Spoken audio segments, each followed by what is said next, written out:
ಜ್ಞಾನಸಾಗರ ಜ್ಯೋತಿಷ್ಯ ಚಾನೆಲ್ಗೆ ನಿಮಗೆಲ್ಲ ಸ್ವಾಗತ. ಈ ವಿಡಿಯೋದಲ್ಲಿ ನಿಮಗೆ ಸಿಗುವ ಅಪರೂಪದ ಮಾಹಿತಿಗಳು ಹೀಗಿವೆ ನೋಡಿ.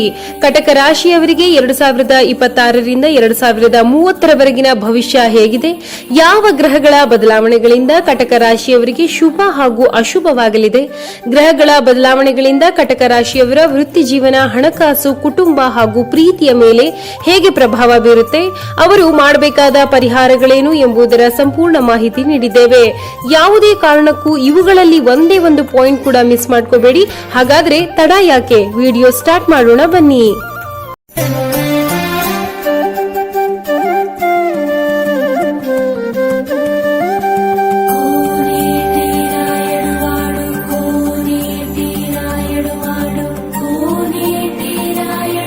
ಜ್ಯೋತಿಷ್ಯ ಶಾಸ್ತ್ರದ ಪ್ರಕಾರ ಕಟಕ ರಾಶಿಯು 12 ರಾಶಿಗಳಲ್ಲಿ 4ನೇ ರಾಶಿಯಾಗಿದೆ. ಈ ರಾಶಿಯ ಜನರಿಗೆ 2026ರಿಂದ 2030ರವರೆಗೆ ಅಂದ್ರೆ 5 ವರ್ಷಗಳು ಹಣಕಾಸು, ಉದ್ಯೋಗ, ವ್ಯಾಪಾರ, ಪ್ರೀತಿ, ಕುಟುಂಬ ಜೀವನದಲ್ಲಿ ಭಾರಿ ಪರಿವರ್ತನೆಯಾಗಲಿದೆ. ಏಕೆಂದ್ರೆ ಈ ಅವಧಿಯಲ್ಲಿ ಗುರು, ಶನಿ, ರಾಹು, ಕೇತು ಗ್ರಹಗಳು ನಿಮ್ಮ ಜೀವನದ ದಿಕ್ಕನ್ನೇ ಬದಲಾಯಿಸುತ್ತಾರೆ. ಒಟ್ಟಾರೆ ಈ ಗ್ರಹಗಳು ನಿಮ್ಮ ಜೀವನದಲ್ಲಿ ಮಹತ್ತರವಾದ ಸಕಾರಾತ್ಮಕ ಹಾಗೂ ನಕಾರಾತ್ಮಕ ಬದಲಾವಣೆಗಳನ್ನು ತರಲಿದ್ದಾರೆ. ಮೊದಲು ಈ 5 ವರ್ಷಗಳಲ್ಲಿ ಗ್ರಹಗಳ ಪರಿವರ್ತನೆಯ ಬಗ್ಗೆ ತಿಳಿಯೋಣ. ಜ್ಯೋತಿಷ್ಯ ಶಾಸ್ತ್ರದ ಪ್ರಕಾರ ಕಟಕ ರಾಶಿಯು ಚಂದ್ರನ ಆಧಿಪತ್ಯಕ್ಕೆ ಒಳಪಟ್ಟ ರಾಶಿಯಾಗಿದೆ. ಗುರುಗ್ರಹವು ನಿಮ್ಮ ರಾಶಿಯಲ್ಲಿ ಉಚ್ಚ ಸ್ಥಿತಿಯಲ್ಲಿ ಸಂಚರಿಸುತ್ತಿರುವ ಕಾರಣ ನಿಮಗೆ ಜ್ಞಾನ, ಕೀರ್ತಿ ಮತ್ತು ದೈವಿಕ ರಕ್ಷಣೆಯನ್ನು ಗುರುಗ್ರಹವು ಕರುಣಿಸುತ್ತಾರೆ. 2026ರ ನವೆಂಬರ್ನಿಂದ 2027ನೇ ವರ್ಷಕ್ಕೆ ಗುರುವು ಸಿಂಹ ರಾಶಿಗೆ ಪ್ರವೇಶಿಸುತ್ತಾರೆ. ನಂತರ 2028ರಿಂದ 2031ರವರೆಗೆ ಗುರುವು ಕ್ರಮವಾಗಿ ಕನ್ಯಾ, ತುಲಾ ಮತ್ತು ವೃಶ್ಚಿಕ ರಾಶಿಗಳಲ್ಲಿ ಸಂಚರಿಸುತ್ತಾರೆ. ಈ ಅವಧಿಯಲ್ಲಿ ಗುರುವು ನಿಮ್ಮ ರಾಶಿಯ ಮೇಲೆ ಯಾವ ರೀತಿಯ ಪರಿಣಾಮ ಬೀರಲಿದೆ ಎಂಬುದನ್ನು ನೀವು ತಿಳಿಯಲೇಬೇಕು. ಇನ್ನು ಶನಿಯು ನಿಮ್ಮ ರಾಶಿಯಿಂದ 9ನೇ ಮನೆಯಾದ ಮೀನ ರಾಶಿಯಲ್ಲಿದ್ದಾರೆ. ಇದು ಭಾಗ್ಯ ಸ್ಥಾನವಾಗಿರೋದ್ರಿಂದ ಧಾರ್ಮಿಕ ಕಾರ್ಯಗಳು ಮತ್ತು ಸುದೀರ್ಘ ಪ್ರಯಾಣಗಳಿಗೆ ಪ್ರೇರಣೆ ನೀಡುತ್ತೆ. 2027ರ ಜೂನ್ನಿಂದ 2030ರವರೆಗೆ ಶನಿಯು ತನ್ನ ನೀಚ ರಾಶಿಯಾದ ಮೇಷ ರಾಶಿಗೆ ಪ್ರವೇಶಿಸುತ್ತಾರೆ. ಹಾಗೆಯೇ 2030ರ ನಂತರ ಶನಿಯು ವೃಷಭ ರಾಶಿಗೆ ಪ್ರವೇಶಿಸೋದ್ರಿಂದ ರಾಶಿಗಳ ಮೇಲೆ ಅನೇಕ ಬದಲಾವಣೆಯಾಗುತ್ತೆ. ಇನ್ನು ಛಾಯಾಗ್ರಹಗಳಾದ ರಾಹು ಮತ್ತು ಕೇತುಗಳು ಸದಾ ವಕ್ರ ಚಲನೆಯಲ್ಲಿರ್ತಾರೆ. ಹಾಗಾಗಿ ಪ್ರತಿ 18 ತಿಂಗಳಿಗೊಮ್ಮೆ ರಾಶಿ ಬದಲಾಯಿಸ್ತಾರೆ. ಒಟ್ಟಾರೆ 2026ರ ಜೂನ್ನಿಂದ ಅಕ್ಟೋಬರ್ ವರೆಗಿನ ಗುರುವಿನ ಉಚ್ಚ ಸ್ಥಿತಿಯ ಅವಧಿ ಹಾಗೂ 2030ರ ನಂತರ ಶನಿ ರಾಹುಗಳ ಅನುಕೂಲಕರ ಸ್ಥಾನ ಬದಲಾವಣೆಯ ಸಮಯವಾಗಿರೋದ್ರಿಂದ ಮುಂದಿನ 5 ವರ್ಷಗಳಲ್ಲಿ ಕಟಕ ರಾಶಿಯವರಿಗೆ ಅತ್ಯಂತ ಪ್ರಗತಿಪರ ಹಾಗೂ ಯಶಸ್ವಿ ಕಾಲವಾಗಿದೆ. ಹಾಗಾದ್ರೆ ಈ ಗ್ರಹಗಳ ಬದಲಾವಣೆಗಳಿಂದಾಗಿ ನಿಮ್ಮ ಉದ್ಯೋಗ, ಆರೋಗ್ಯ, ಕುಟುಂಬ ಜೀವನ, ವ್ಯಾಪಾರ, ವ್ಯವಹಾರ, ಹಣಕಾಸಿನ ವಿಷಯಗಳ ಮೇಲೆ ಯಾವ ರೀತಿಯ ಪ್ರಭಾವ ಬೀರಲಿದೆ?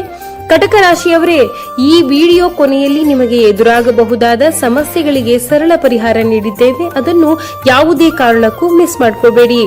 ಮೊದಲು ನಿಮ್ಮ 5 ವರ್ಷಗಳಲ್ಲಿ ಹಣಕಾಸಿನ ಸ್ಥಿತಿ ಹೇಗಿರುತ್ತೆ ಅನ್ನೋದನ್ನ ತಿಳಿಯೋಣ. ಲಾಭ ಸ್ಥಾನದಲ್ಲಿ ಕುಜ ಮತ್ತು ಗುರುವಿನ ಶುಭ ದೃಷ್ಟಿ ಇರುವ ಸಮಯದಲ್ಲಿ ನಿಮಗೆ ಅನಿರೀಕ್ಷಿತ ಧನ ಲಾಭವಾಗುವ ಸಾಧ್ಯತೆ ಇರುತ್ತೆ. ಅನೇಕ ಮೂಲಗಳಿಂದ ಧನಾಗಮನವಾಗುತ್ತೆ. ಹಳೆಯ ಬಾಕಿ ಹಣ ವಸೂಲಿಯಾಗುತ್ತೆ. ಇದಲ್ಲದೆ ಭೂಮಿ, ಮನೆ ಮಾರಾಟದಿಂದ ಭಾರಿ ಲಾಭವನ್ನು ಗಳಿಸ್ತೀರಿ. ವರ್ಷದ ಮಧ್ಯಭಾಗದಲ್ಲಿ ಶುಭ ಕಾರ್ಯಗಳಿಗಾಗಿ ವೆಚ್ಚ ಮಾಡಬೇಕಾಗುತ್ತೆ. ಹೊಸ ವಾಹನ ಅಥವಾ ಮನೆ ಖರೀದಿಸಲು ಬ್ಯಾಂಕ್ ಸಾಲಗಳು ಸುಲಭವಾಗಿ ದೊರೆಯುತ್ತೆ. ಇನ್ನು 2026ರ ಕೊನೆಯ ಭಾಗದಿಂದ 2027ರ ಕೊನೆಯವರೆಗೆ ಗುರುವಿನ ಸಂಚಾರದ ಕಾರಣ ನಿಮಗೆ ಸುವರ್ಣ ಕಾಲ ಎನ್ನಬಹುದು. ಇನ್ನು 2030ರ ಮಧ್ಯಭಾಗದಿಂದ 2031ರವರೆಗೆ ಶನಿಯು ನಿಮ್ಮ ಲಾಭಸ್ಥಾನಕ್ಕೆ ಬರೋದ್ರಿಂದ ಉದ್ಯಮದಿಂದ ನಿರಂತರ ಆದಾಯ ಹರಿದು ಬರುತ್ತೆ. ಆದರೆ ಪ್ರಸ್ತುತ 2026ರ ಡಿಸೆಂಬರ್ ವರೆಗಿನ ಅವಧಿ ಕೊಂಚ ಕಷ್ಟಕರ. ಅಷ್ಟಮ ಸ್ಥಾನದಲ್ಲಿ ರಾಹು ಇರೋದ್ರಿಂದ ಹಣಕಾಸಿನ ಅಪವ್ಯಯ, ಅನಗತ್ಯ ವೈದ್ಯಕೀಯ ವೆಚ್ಚಗಳು ಮತ್ತು ಕೈಗೆ ಬಂದ ಹಣ ಕೈಗೆ ನಿಲ್ಲದೇ ಇರುವಂತಹ ಪರಿಸ್ಥಿತಿ ಎದುರಾಗುತ್ತೆ. ಅದೇ ರೀತಿ 2028ರಿಂದ 2029ರ ಅವಧಿಯಲ್ಲಿ ಗುರುವು 3 ಮತ್ತು 4ನೇ ಮನೆಯಲ್ಲಿ ಸಂಚರಿಸುವಾಗ ಹಣಕಾಸಿನಲ್ಲಿ ಸ್ವಲ್ಪ ತೊಂದರೆಗಳು ಬರಬಹುದು. ಈಗ 2030ರವರೆಗೆ ನಿಮ್ಮ ವೃತ್ತಿ ಜೀವನದ ಬಗ್ಗೆ ತಿಳಿಯೋಣ. 2026ರ ಜೂನ್ನಿಂದ ಅಕ್ಟೋಬರ್ ವರೆಗಿನ ಅವಧಿಯು ಉದ್ಯೋಗಿಗಳಿಗೆ ಅದ್ಭುತವಾಗಿರುತ್ತೆ. ಇನ್ನು ನಿಮ್ಮ ಲಗ್ನದಲ್ಲೇ ಗುರು ಇರೋದ್ರಿಂದ ಹೊಸ ಜವಾಬ್ದಾರಿ ಹಾಗೂ ಸಂಬಳ ಹೆಚ್ಚಳವಾಗುತ್ತೆ. ಆದರೆ 2028ರ ಮಧ್ಯಭಾಗದಿಂದ 2029ರವರೆಗೆ ರಾಹುವು ನಿಮ್ಮ ರಾಶಿಯಿಂದ 6ನೇ ಮನೆಗೆ ಸಂಚಾರ ಮಾಡೋದ್ರಿಂದ ಕಚೇರಿಯಲ್ಲಿ ನಿಮ್ಮ ವಿರೋಧಿಗಳು ನಿಮ್ಮ ಪಾಡಿಗೆ ನಿಮ್ಮನ್ನು ಬಿಟ್ಟು ಬಿಡ್ತಾರೆ. ಆದ್ರೆ 2027 ಜೂನ್ ರಿಂದ 2030ರ ಮಾರ್ಚ್ ವರೆಗೆ ನಿಮ್ಮ ವೃತ್ತಿ ಜೀವನದ ಅತ್ಯಂತ ಕಠಿಣ ಪರೀಕ್ಷೆಯ ಸಮಯ ಎಂದೇ ಹೇಳಬಹುದು. ಶನಿಯು ನಿಮ್ಮ 10ನೇ ಮನೆಯಾದ ಕರ್ಮಸ್ಥಾನ ಪ್ರವೇಶಿಸಿ ನೀಚನಾಗೋದ್ರಿಂದ 2027ರ ಮಧ್ಯದಿಂದ 2030ರ ಆರಂಭದವರೆಗೆ ಕೆಲಸದ ಸ್ಥಳದಲ್ಲಿ ಒತ್ತಡ ಹೆಚ್ಚಾಗುತ್ತೆ. ಈಗ 2030ರವರೆಗೆ ನಿಮ್ಮ ವ್ಯಾಪಾರ ವ್ಯವಹಾರದ ಬಗ್ಗೆ ತಿಳಿಯೋಣ. 2026ರ ಕೊನೆಯಿಂದ 2027ರ ಮೇವರೆಗೆ ಧನಸ್ಥಾನದ ಗುರುವಿನ ಬಲದಿಂದಾಗಿ ವ್ಯಾಪಾರದಲ್ಲಿ ಹಣದ ಅರಿವು ಹೆಚ್ಚಾಗಿರುತ್ತೆ. ವಿಶೇಷವಾಗಿ ಹೋಟೆಲ್, ಕೃಷಿ ಆಧಾರಿತ ವ್ಯವಹಾರ, ಬಟ್ಟೆ ಮತ್ತು ಚಿನ್ನದ ವ್ಯಾಪಾರಿಗಳಿಗೆ ಭಾರಿ ಪ್ರಗತಿ ಸಿಗುತ್ತೆ. ಅದೇ ರೀತಿ 2030 ಮತ್ತು 31ರ ವರ್ಷಗಳು ಅತ್ಯಂತ ಸೂಕ್ತವಾಗಿವೆ. ಈ ಸಮಯದಲ್ಲಿ ಉದ್ಯಮದ ವಿಸ್ತರಣೆಗೆ ಹೂಡುವ ಬಂಡವಾಳವು ಭವಿಷ್ಯದಲ್ಲಿ ಕೋಟಿಗಟ್ಟಲೆ ಲಾಭ ತಂದುಕೊಡುತ್ತೆ. ಆದರೆ 2027ರ ಜೂನ್ನಿಂದ 2028ರ ಡಿಸೆಂಬರ್ ವರೆಗೆ ಈ ಅವಧಿಯಲ್ಲಿ ವ್ಯಾಪಾರಸ್ಥರಿಗೆ ತಲೆನೋವು ಬರಬಹುದು. ಅದರಲ್ಲೂ ಈ ಅವಧಿಯಲ್ಲಿ ಪಾರ್ಟ್ನರ್ಶಿಪ್ ಬಿಸಿನೆಸ್ ಮಾಡೋರಿಗೆ ತೀವ್ರ ಭಿನ್ನಾಭಿಪ್ರಾಯ ಏರ್ಪಡಬಹುದು. ಈಗ 2030ರವರೆಗೆ ನಿಮ್ಮ ಕುಟುಂಬ ಜೀವನ ಹೇಗಿರುತ್ತೆ ಅನ್ನೋದನ್ನ ನೋಡೋಣವಾ. 2026ರ ಮಧ್ಯದಿಂದ 2027ರ ಕೊನೆಯವರೆಗೆ ಕೌಟುಂಬಿಕವಾಗಿ ಅತ್ಯಂತ ಸುಖಕರವಾಗಿರುತ್ತೆ.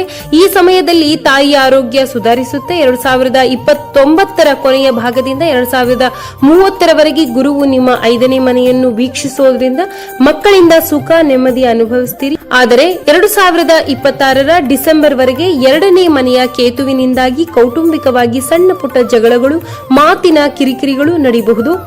ಇನ್ನು ಪ್ರೇಮಿಗಳಿಗೆ ಮತ್ತು ವಿವಾಹ ಆಕಾಂಕ್ಷಿಗಳಿಗೆ 2026ರ ಜೂನ್ನಿಂದ ಅಕ್ಟೋಬರ್ ವರೆಗಿನ ಸಮಯ ಉತ್ತಮವಾಗಿದೆ. ವಿವಾಹ ನಿಶ್ಚಯವಾಗುತ್ತೆ. ಕೊನೆಯದಾಗಿ ಕಟಕ ರಾಶಿಯವರು 2030ರವರೆಗೆ ಮಾಡಬೇಕಾದ ಸರಳ ಪರಿಹಾರಗಳ ಬಗ್ಗೆ ಇಲ್ಲಿದೆ ಸಂಪೂರ್ಣ ಮಾಹಿತಿ. ಮುಂದಿನ 5 ವರ್ಷಗಳಲ್ಲಿ ಬರುವ ಸವಾಲುಗಳನ್ನು ಹೇಗೆ ಎದುರಿಸಬೇಕು, ವಿಶೇಷವಾಗಿ 2027-2030ರ ಶನಿಯ ನೀಚ ಸ್ಥಿತಿಯ ಪ್ರಭಾವವನ್ನು ಹಾಗೂ ರಾಹು ಕೇತುಗಳ ದೋಷವನ್ನು ನಿವಾರಿಸಿಕೊಳ್ಳಲು ಯಾವ ಪರಿಹಾರಗಳನ್ನು ಮಾಡಬೇಕು ಎಂಬುದನ್ನು ತಿಳಿಯೋಣ ಬನ್ನಿ.